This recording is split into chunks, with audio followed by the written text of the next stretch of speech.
All right, so today we're diving into something that I think a lot of families going through separation or divorce uh, really struggle with, Yeah, figuring out physical custody arrangements. absolutely. And we're not going to sugarcoat it. It can be a minefield. Oh, for sure. It's emotionally charged.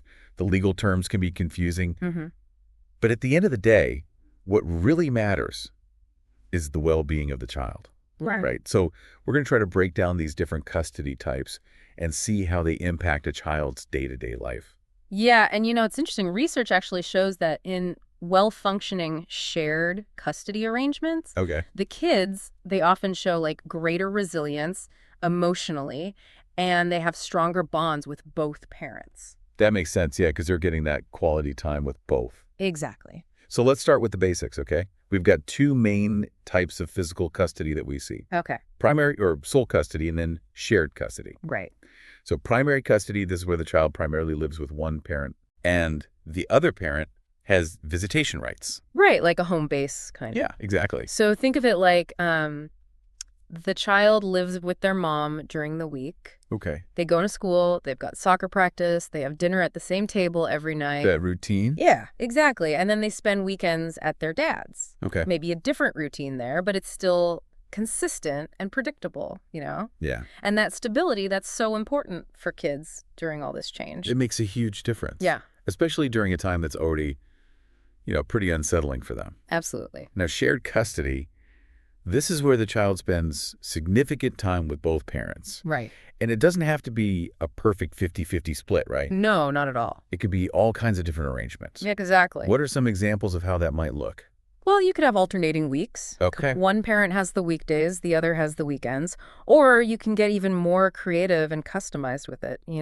The key is that the child has regular and meaningful time with both parents. Gotcha. Building those bonds and feeling like they belong in both homes. Makes sense. I know a family, they do like a week on, week off thing. Oh, wow. And the kids, they actually have their clothes in both houses. So it feels like home no matter where they are. Exactly, yeah. Like they've got two bedrooms, Two of everything. but double the love. That's the idea. Now, I'm sure a lot of people listening are thinking, okay, but which one's better? Right. Which one's the right choice? The $1,000,000 question, right. Yeah. But honestly, there's no one right answer.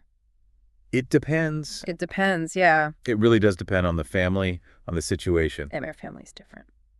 So let's talk about some of those factors that families should be thinking about when they're making these decisions. Okay, sure. What are some of the big ones? Well, the child's needs have to come first, right? Of course. Their personality, some kids really thrive with that single home base, Wow. that one central spot. That's their comfort zone.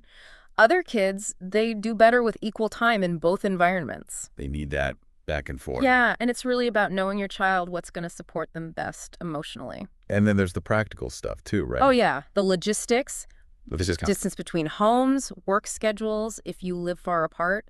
How feasible is shared custody, really? it all comes into play. And minimizing disruption to the child's routine. Yeah. School, activities, their friends, all that stuff. Keep it consistent as much as you can. Exactly. It can make a world of difference. As- Something that's important, no matter what type of custody you choose, is co-parenting. Oh, absolutely. Being able to work together. It's huge. Yeah, open communication, cooperation. Putting the child first. Exactly. And if you think about the big picture, kids of divorced parents, statistically, they face more emotional challenges. But, and this is important, studies show that when parents co-parent well, those negative outcomes, they go way down.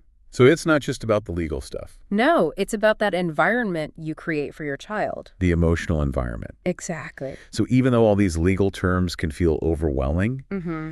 at its core, it's about making sure your child feels safe, loved, and supported, By both parents, yeah. no matter where they're living. And that's the key, right? Giving them that stability, that consistency, and that love So they can thrive. through all of this and beyond. Exactly. It's a tough journey, but it's about finding what works best for each individual family Absolutely. and remembering that ultimately it's about the well-being of that child. And, don't forget, you're not alone in this. Right.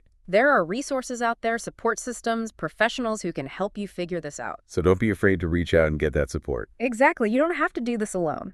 Well, I think that's a great place to wrap things up. Yeah, I think so too. I hope this has given everyone listening a little bit more clarity on physical custody arrangements. Then a little bit of hope. And a little bit of hope, exactly. It can be done well. It Have a can. little effort and a lot of heart. And always putting that child first. Always.